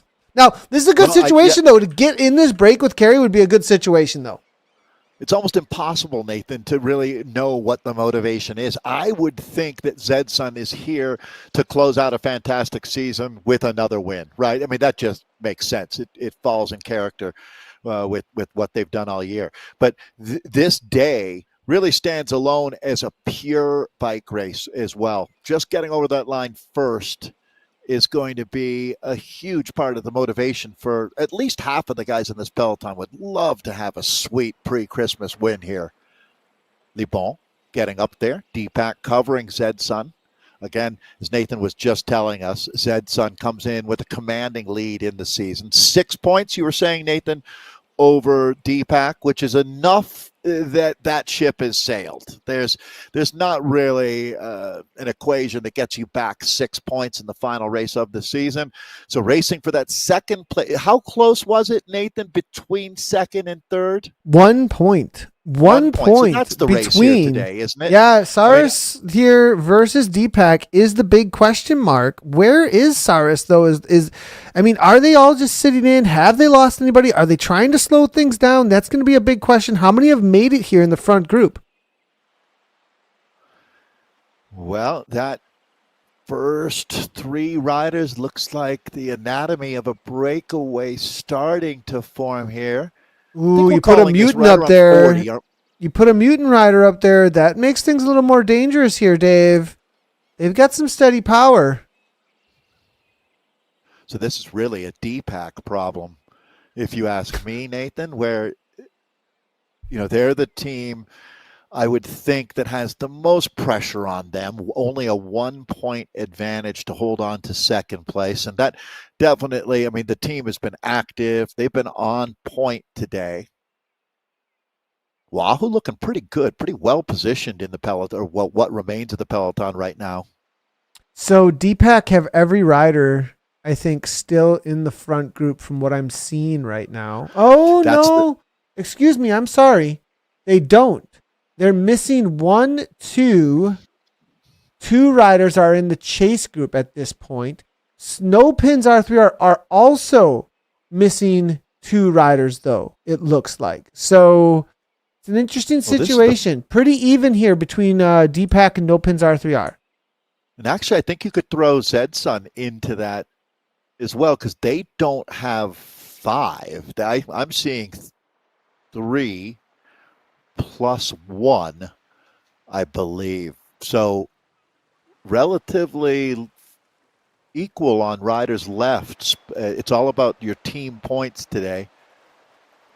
They're almost out of sight here, Dave. The main group up ahead. I mean, they're kind of getting out of distance. They might not be chasing this, actually. I have a feeling. Look at this Peloton. That's not a Peloton that's interested in any kind of chase from what I can see. No, I would agree. I mean, they are not bearing down. Well, it might be starting to change a little bit right now. Taking a look at the three riders. So when I say 3+1, that's the +1 is having a rider represented in the breakaway, Carey Pritchard here. But Deepak and the Mutants there, Nathan, as you said, it's an interesting group here. But Deepak doing what they need to do. Zed's son feeling pretty good about things. It's interesting wheel choice coming in here from both Lieben and Mins. This is a wheel choice that's about climbing a little bit and not pure speed. Pinarello being the fastest bike out there for just pure speed. Not the best climbing bike that's out there, but a good middle of the road if you put the right wheels on it. And that's why we have these dish, having not a full dish, but instead just having I think these are going to be the 303. They're not the full dish, obviously. That's the 808, isn't it? I don't think it's the 808. I have to double check which ones these are specifically, but I mean, they're definitely here for a little bit of climbing. It's not going to help them too much in the final sprint, I don't think necessarily, but because pure speed at these kinds of powers usually is going to be what wins. But with that feather power up on top of it, it might be a give or take there a little bit. Yeah, the finish has a world championship feel. It's been part of world championships, and you look at that long grade that takes you. The last 3K are brutal out here today when you're racing with this group. It's Carey Pritchard taking his turn on the front. Watching this gap, Nathan, I think it's gone. I don't know that these guys come back. Gone. Yeah. Once this goes out 20, if they're doing 7 on the front for this climb, these guys are going to have to launch massive here. Ruben is going to now, I think, go enough is enough. Well, there goes Ruben. But that might not. I like the way you said, well, there goes Ruben. And I don't know that a couple riders going to respond, but I think there's some riders that will decidedly not respond to this. Not my circus, not my clowns. Is that what they say? Because this is not a problem this is just Ruben doing Ruben right now. I'm impressed. Fabian's going to go with them. So the two guys who really started off the show are back at it now. There's a bridge attempt. Let's see if Fabian's going to get up onto Ruben Dhondt's wheel here. Massive. What this guy just did, the 12 watts per kilogram, 10.9. I mean, he just brought back like 15 seconds in the matter of 500 meters or something. I mean, he's going to come across, I think. Pritchard backs off the 4 watts per kilogram. Dhondt continues at 5.37 now, as you can see. He's going across quickly here. Going to get a little bit of reprieve. Now he's going to have to kick again, though. Now, I don't know. Can he get I mean, if he completely burnt that match, I don't know if he can continue. 5 watts per kilogram. There's a feather power up. Most riders have matches. This guy's got a blowtorch. Nathan, Ruben Dhondt right now on his way up to the front group, going to play that feather, and he will join before they get to the next mile marker sign. Ed Morgan, a little bit frustrated that this is going away. Morgan coming across. Now it looks like we're going to get a second Deepak here, because this is a situation now where the rest of this pack is going to get very interested because of Morgan. Respond. Right. Morgan is going to what tips the scales here. As let's see now what that response is from the Peloton. You can see riders going out the back of that group. This is on like Donkey Kong out here right now. What a season finale we are witnessing, as very, very unique race scenario here. Watching that front, Carey Pritchard still setting the pace. It looks like Carey even, with Mims, Did Ruben get there? Ruben Not is there. yet. He is there. But There now he the is. continuance. It's going to be all about continuance here at this point because look, 5 He's seconds attacking the back break. here. Mutant is now trying to bring this back together. That's a frustrating situation here for this group up ahead because now they're kicking up into orange numbers though. So that may be a come across now at this point. As Koff does not want to be left out on this. Nielsen now looking to come across as well. It looks like 2 riders and then Pettinger and Davola. Can they make it happen? Dave, this is just Panic full station. gas everywhere. Nobody is playing games at this point. It's just all about every man for himself, it looks like to me. This is absolutely bananas. What's going on out here? It's just a free-for-all, Nathan, as there is no safe spaces in this group. Guys back in the Peloton are watching rider after rider attacking out of that group. There goes Pettinger now as well. Deepak looking really good right now, Nathan. Deepak came with a plan, and they are executing it as we're down to, let's call it, 13K of racing with a brutal finale, and we're seeing a relatively large front group starting to come together out of the Peloton. Look how that is strung out now. Multiple gaps through that group, and the man of the moment, Ruben Dhondt. Here comes, look at this, Dave. Wow, no pins have played some serious pack games because they barely worked for that one. No pins have 4 riders up here, and they all just rolled up on the wheels of other riders. All right, well, this is our race scenario. It looks like this is going to merge back together here with group, I guess we call that group 3 and group 4, becoming group 3. Now, wow, just absolute pandemonium today in Watopia. How many do we have left? I mean, everyone's got to have their hearts in their throats at this point, I would think. I mean,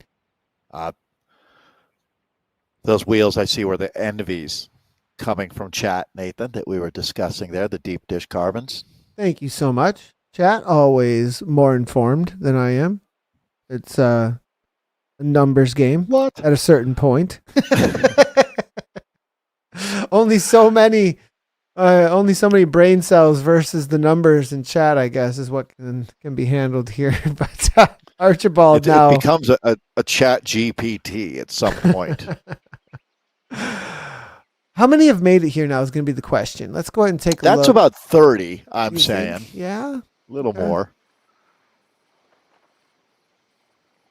Legit Peloton. Seriously legit. We're looking at, I think it's 21 actually, Dave. Maybe a little more than that. I feel like it's got to be more. No, 34. You're right. 34. Yeah. 34. It's an old split I was looking at, actually. So 34 riders. We do have another attack, it looks like. Who's that going to be? Deepak again. Relentless out here today. Nonstop. Continuing to do what they do. That And this it's was an Laban. 8-race season. Nathan, Deepak is really coming good here. Perfect day for them. But it's not over. It'll be interesting to see. Does Zed's son cap off the season with another win here? Because I feel like these teams are starting to crack the code. Look at Deepak on the back. Are they struggling or are they playing game? No, Davola I think was just looking for a draft, I think, and just kind of let a little too much go for their second. Davola, Liban, it looks like Morgan all at the back, settling in. They're going to make their way back on over toward the volcano. They have the 2-tier in the moment now. That's another place to go. That's kind of the last place to go, though, is that 2-tier into the volcano. After that, you're looking at the descent into the piers section in the old school Watopia. Then you're the left-hand turn back over to Titan's Grove, and then you got the climb. So, I mean, really, there's 2 sections, I would say, before you hit Titan's Grove, where Titan's Grove is also obviously a place that you can go. But this 2-tier into the volcano, the little descent into Watopia, that's the only real undulations here. You could take advantage of those, but outside of that, those roll-throughs, that's about it. Yeah, it's going to come down to ability rather than course artistry out here today, I would say. The Zwiftcraft always matters, no doubt about it, but this is going to be a strong man's finale. I would Da Vinci that one. I would Leonardo that one. Come on. You can paint the Mona Lisa perhaps out here, but it's going to have to be a Mona Lisa if you're going to make it happen, is what you're saying, Dave. Yes, exactly. Exactly. No 3rd grade take-home art is going to get it done. Well, is this third grade take-home art on the front right now? What is Zed's son doing? Just kind of setting a crazy tempo. Okay. Is that Pritchard again with the pink Tron wheels? I mean, he's just like, I don't care. This is my pace. Hang on. I loved the interview with Carey going back, I guess that's probably about 3 races ago, but certainly very interesting guy to meet. Has a relatively extensive professional career. This is kind of a second act for Carey Pritchard racing with us on esports, the Welshman, who has been a team captain on Zedson, no doubt about it. I want to know if the Outboards are going to have a big day out here today as well. They're in that blue and yellow kit that we just saw for a moment. They're covering the move by Carey. Be great to see if they could grab a win. They're a team for the future, for sure. It's been great to see the Swedes leveling up out here this season, Nathan. And I have a feeling in the next year or so, we're going to be looking at some big wins from them. Take a look at the standings. Mutant are currently sitting in 4th. We were talking about those top 3 and what the situation is between the top 3. The top 3 are going to be Zedson, Deepak Elite, No Pins R3R. Mutant Y, they're in 4th place. Outboard, we were just talking about, in 5th place on the up and come. It's going to be 6th and 7th tied right now. Wahoo Esports Team Arrow and Belgian Zwift Riders Eagles. So that is the tie at 48. There's 46 and 46 tie between Sisu and Art Quarks, ART Quarks. So there's definitely some battles here for 6th, 7th, 8th, and 9th. 48, 48, 46, 46. That's all up to play today. As we got orange numbers kicking into the 2 tiers. This is what I was talking about. Now, this isn't going to be the separation. It's going to be about the second kick that's really going to cause any kind of separation in the speed over the top and whether or not you take an acceleration through the banner and then carry massive speed onto the 2-tier downhill after this banner. You can really get some distance if you do it. Looks like it's calming down, though, before maybe another kick. I think that they are completely in agreement with you, Nathan, as everybody realizes that you're going to want to keep as much in the tank as you can, but Mins is going to zig when they zag as the mutant rider here, opening up a bit of a gap. Just a couple seconds right now. Keep an eye on it. Watch out for some saved anvils. This is the place to really actually, in my opinion, if you want to attack, you should have been saving the anvil for right there. And if you pop the anvil right there and then accelerate from that pack and through these 2 little downhills and roll through with a whole bunch of speed, you can definitely cause some issues. You wouldn't guess it, but this 5% gradient on this downhill, after those 2 tiers, people can be in the hurt locker if you really press it. This is one of my favorite places to put a surprise attack, but that's definitely a little bit of better than 3rd grade art if you're going to make it happen. It's, Nathan, it's been a while since I've looked, the power-ups get updated. 50 kilograms still the weight that the anvil is rated at. Oh, man. It's been a while changed up. I think it got changed up because it was so strong.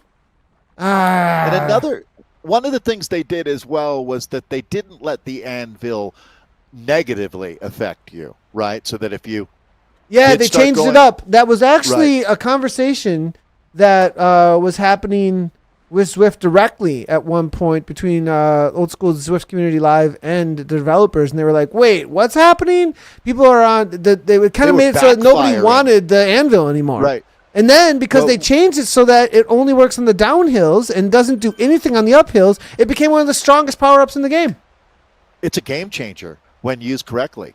No doubt about it. So yeah, they definitely, that's a good example of the process that you see on Zwift, where the anvil was a great idea. It wasn't quite dialed in. So with some community feedback, it's a percentage. That's right. They changed it to a percentage of your body weight. That percentage increases as riders get lighter. It won't hurt you. It only adds weight when the road is 1.5% decline or greater. That certainly makes a lot of sense. So we take a look at Zed's son, turning the screws. That's got to be Pritchard again, right? Is that Carey again? Lieben on the cover. It is. He just is irrepressible, this guy. Look at Davola up and over the top. Is Carey going to jump on the wheel? It looks like. Irrepressible. Fabian's like, hey, what about me? I'm irrepressible. Next is going to be Ruben Dhondt to come over the top here. Yeah, I wonder Here if he Dhondt comes. is holding on. I wonder if he's just waiting for his moment. I mean, Well- he talked a lot about that sprint being where he wants to take the W. I mean, is that going to be his goal? I feel like he's done everything he said he was going to do in the interview. He's attacked, he's covered moves, and now, he's back on the gas here again. But trusting in his finish, I have every reason in the world to believe that Ruben can close this one out. But there's a good 10 riders that'll give him a real run for his money out here today in Watopia. Back to Kerry Pritchard now with Fabian Devola. I wouldn't give these two too much leash. Two monsters here. Oh, that's a good point. They got 5 seconds. They're doing 6.4. They're doing 4 on the front of the main group. Now, watch the roll through here. There it is. Dhondt, he knows. Wow, he went from the front, though. It's not exactly where you want it. I think he was just trying to keep it. Yep. Even he knew, Nathan. As soon as you said it, I could see him responding. Well, are they going to look, the continuance is there. It doesn't look like the pack is now fanning out again. It's not a straight line. They're out to 7. They're gaining time still here, Dave. This is dangerous, in my opinion. So this becomes a no pins problem for sure. They're the team that, it's a team sport. The points get stacked up amongst all of your team members. They know that Fabian Devola is going to score well up there anyways. Are they not taking the bait, Nathan, where they recognize that Fabian's going to score a lot of points anyways? Here we go. As Dhondt is now trying to bridge up. This is bike race, everybody. Morgan with him, using his draft power up now really well. As you can see, he's going to be right into the slipstream of Ruben Dhondt. Well, this is going to have everybody responding in a major way, Nathan, as we're down to just over 6K of racing. Some of the heavy hitters are making their moves. There's going to be contact now with these front 3. Yep. Now it's also going to be Rostius.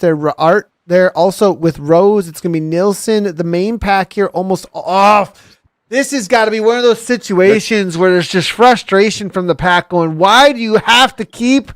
Well, and Nathan, we've moved into the finale now. Here we go, everybody. Buckle up. Look, I like it. I like what Dhondt's up to. He just goes right over the top here, says, nope, I'm not going to slow down, and just continues. Ruben races his own race, Nathan. He doesn't let other people get in his head. This guy's going to do what he does, which is devastate legs. No question. Rosalie here. It's such a competitive group. It's such a competitive group that you look at how many names there are on the front of this pack that can just pull this back together. Look at how smart no pins are being. I've seen that they aren't necessarily involved in any of these moves, but they are making sure they're covering. Exactly. They're waiting for their moment. They used the team. It wasn't just one rider. No pins. Credit to you. I'm going to say chapeau, tip of the cap. Nathan, any other league, that move is gone. But not with these guys. There is so much grinta out here, so much resilience in this Peloton. This, Nathan, is an OSS situation, right? Only the strong survive through a finale like this, and we're down to just over 4K of racing. Road's going to tilt up. Boy, Zedsun, the top team through the season, well positioned here. The real battle, I think Nathan was able to hone in on this, is going to be between the D-Pack Elite team. That's the team in black, and then no pins. You can see them. I guess I'd call that a blue and lavender kit for no pins. 3 riders right up on the front. I'm going to hone in on that, though, Nathan. That D-Pack no-pins battle for second is going to be very interesting. Wow, is this an exciting finish now? All of them are here together. It really comes down to how many do no-pins have and how many do D-Pack Elite have in the front group for that second and third place on the season. Zedsun have it in the bag. They cannot be caught, I believe. There's 4 riders here. They win the season outright. There's no way that they're being caught. But look at this situation between D-Pack and they do. There's plenty there, aren't there? Yeah, I'm going to count 5 D-Pack. Let's try to 5 D-Pack, or is it 6?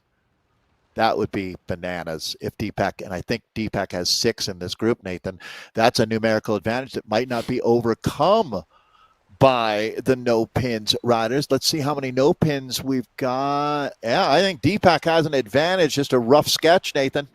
Yeah, I'm seeing 4 here. I'm seeing 4. Look, four for no pins, but I thought I saw 6 Deepak. Yeah, I think Deepak have covered everything from what I'm seeing and made sure everyone has been able to stay in and amongst this. Nicely done. Now another attack here from Sisu, and Sisu are so far out of the conversation. I'm not sure they're going to get much of a response. I mean, BZR maybe a response. Art might respond a little bit because they're in there for that 8th through 6th or so. 9th through 6th, excuse me.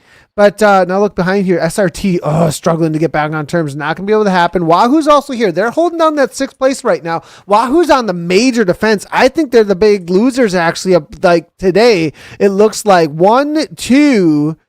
still involved here from Wahoo. They're going to need more than that to hold on to 6th place. As Belgians with riders, they're here, and they might get the W with Dhondt now at the front. Well, and our friends Outboard, Nathan, with 4 in this group. They were sitting in 5th coming into this final race of the season.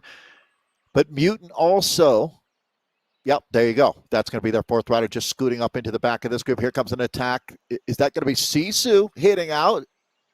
A little bit of, I don't know if it looked like maybe an attack, but maybe just trying to make sure nothing's going anywhere. I mean, the way that these riders have been riding, you can't be sitting back in the armchair and watching. This is not a situation where you're just going to sit and think about the climb. It's the aggression that's constant. You need to be on your toes and ready to move with the way that this is being ridden. I mean, already you can see riders here struggling on the back of this, falling off here, left, right, and center. So Jones now to the front.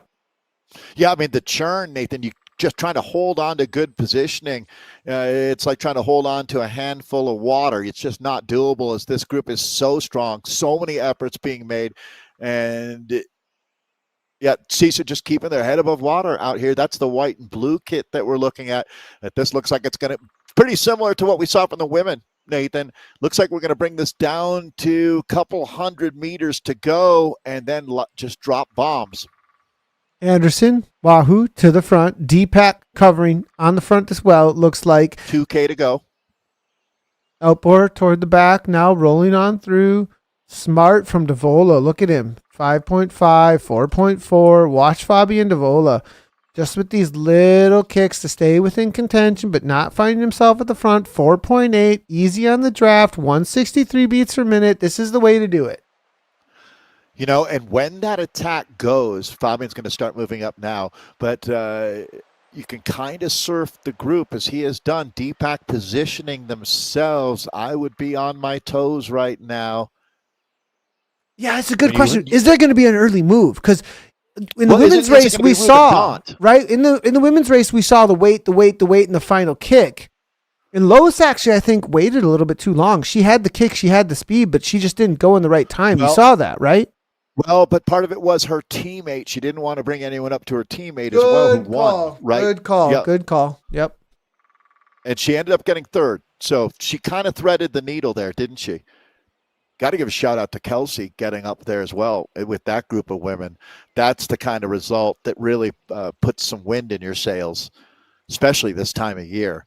That's one of the great things about esport racing in the wintertime is it can help not only keep you motivated, but help build confidence as well.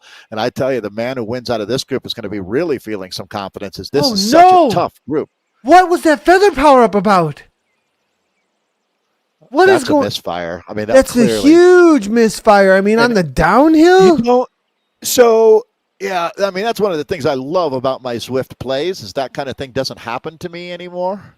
Another one. Why are they throwing these down so early? This is interesting here. Doesn't make any sense to me. I know they're really long now, but they're not that long. I mean, if it was a 3-minute power up, I get it. But yeah, I'm wondering, Nathan, there's just no reason I could see why you'd play your feather now. I mean, he's not fighting to stay in the group. Well, we've got about less than a K to go here at this point. We're hitting the climb. And, we saw, look at Dhondt at the back. Look at him. Now here he comes. 9 watts per kilogram. He's that sprinter. He's got that track sprint. Is it going to work out for him today? Well, he's going to get the non-existent FTS if he does. Starting at the back of the group, Ruben Dhondt just moving up a little bit. I thought he was gone. I thought that was going to be a launch code entered and approved. But these guys, so the women showed us some things out here, that's for sure. I think everybody's a little leery of going too early and getting swarmed. It's a tough one on this one for sure, because you can just lead things out because it doesn't actually kick up. It actually levels off, which is a massive amount of draft that you can get from the other riders. So you have to time things absolutely perfectly here. Now the moves are starting to be made. Who's to the front now? It's going to be Deepak, the first one to go. Back in with Dhondt, it looks like here, right in the middle of the pack. Is he going to follow? Is he there? 8 watts per kilogram. Here comes the feather power. 10 watts per kilogram coming from Cam there from No Pins. Look at how perfectly he's set up. Before we even come around the corner, 9 watts per kilogram, 10 watts per kilogram. Ruben Dhondt, 11 watts per kilogram here coming from Dhondt. Where's the kick? No kick just yet. We're not seeing the big numbers yet. Is he going to go? Does he even have it in the legs? I think it's over. I don't think he's got it in the legs. Perhaps 11 watts per kilogram, 12 from Morgan. Morgan on the kick. Now it's a drive to the line. Here comes Outboard. Outboard. Dhondt to the line. He's going to do it, Dave. Perfectly. Oh my gosh. Wow. Well, so Nathan, give Ruben Dhondt kudos, a huge win for the Belgian, but I think Deepak also deserves a big pat on the back after their effort out here. They got, I think, 3 into the top 10, Nathan, which certainly bodes in their favor. What a finale. What a race. What a season we've had here. I love it, Nathan. And that finale for the women and the men just showed us the spirit of ZRL. Racing that was at amazing. A very high level. That was amazing. That's awesome. Seriously, that was amazing. Great coverage, Nathan. Some of the best racing we've seen all year. I mean, the timing. Look at this timing. Seriously. So he talked about every one of these elements in your interview, and he talked about how his brother has helped him a lot, a World Tour pro on that DSM team with this timing. You can see that Ruben Dhondt is firing on all cylinders right now. He's motivated. He's having fun with it. He's got great advisors around him, and he's got incredible DNA. I just got to talk to this real quickly here as well. Look at the, okay, so backing it up just a tad. Watch how he waits. Because that was so much patience to get in the right spot. I got to ask him if he's using V3 as well, because I don't know how he gets that done. Beginning of the race. I don't. No, but seriously, like, I got to know if he's using View 3, honestly, because I don't know how you get this kind of timing done the way that he did without first person point of view. I really don't. I mean, look at this. Kicks to 12 to make sure he's in the right position. He's not actually going, though. Now back to 11, sitting in, waiting. Now a little 13, and now it's up and over the top as it starts to level out to make sure the speed is actually gained through. What's incredible, Nathan, and for non-elite athletes to understand, he's making micro adjustments in his effort when most people would have just been all completely in, going as hard as they can. When he's going at that level, he's able to back off just a little tiny bit and then surge at the right time, and he wins by a wheel. I mean, to be doing those kinds of watts, to be able to then also the micro adjustments. Yeah, it's amazing. Does that blow your mind as much as me? It does. No, it does. It does. It absolutely does. Because, I mean, I think maybe 10 years ago I could do something like that. Maybe 15, barely. But I mean, this is a guy coming into his prime in esports. I've loved the discovery of Ruben Dhondt here in this season. I wouldn't be surprised if he's in that very elite group that we see over the next few years. That if you look into the future, Ruben Dhondt, world champion. Well, that was a part of our conversation as well. Is that getting on this BZR team was a huge thing for him. He was a part of the community team early on, and with the BZR team, and then he rode for Hexagon as a guest for a little while, and then just a month ago or so, Stephen Titgat, coming on over from the ABUS Synergy team, gave him a direct invite to what is considered the highest level of Belgian esports. And he said it was a dream of his, and now he's showing up and showing that he can get it done. I love it. Love to see the way he's come from August 2023, injury bound from being a track and field sprinting type runner. Says he hung up his cleats and hung up his spikes is the way he put it, and he went all in for esports. a little over a year ago, August 2023, and now look where he's at. And he started on a back foot with a hip injury, and here he is a year, not even a year and a half later.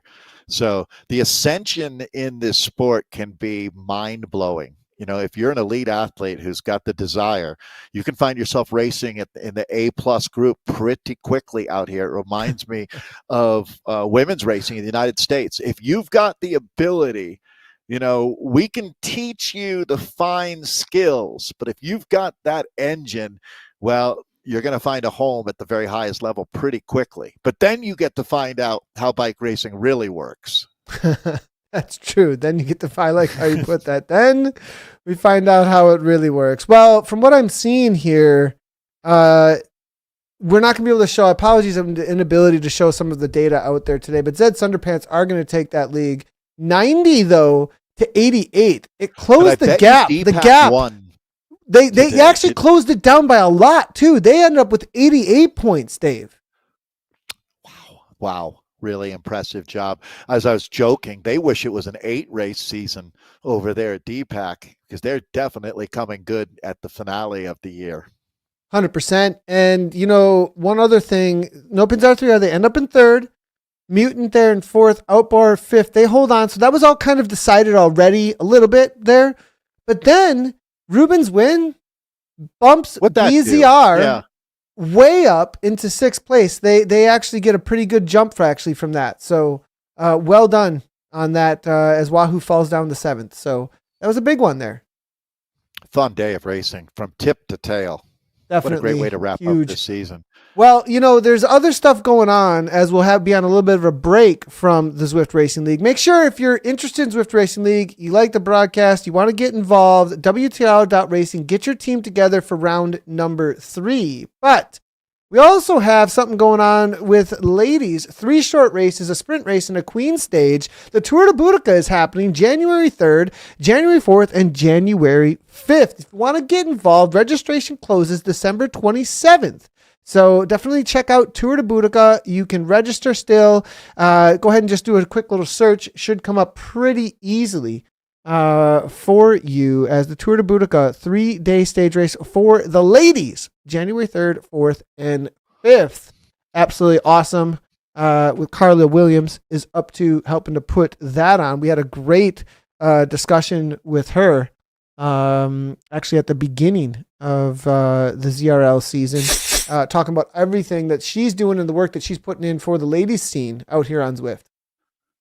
Yeah, great example of someone I'd look forward to meeting at Zwift Community Live in April, to tell you the truth. What a inspirational community leader Carla Williams is. That's for sure.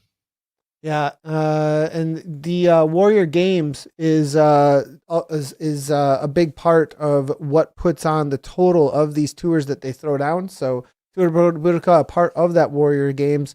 You can easily find them with a little bit of a search on the web. Well, Dave, it's been a great couple of ZRL round 1 and 2. I look forward to round number 3. We will be back though, coming up January 7th, it looks like, as it's a happy holidays to everyone. We appreciate everybody hanging out here for the broadcasts. It's been a great evening in racing.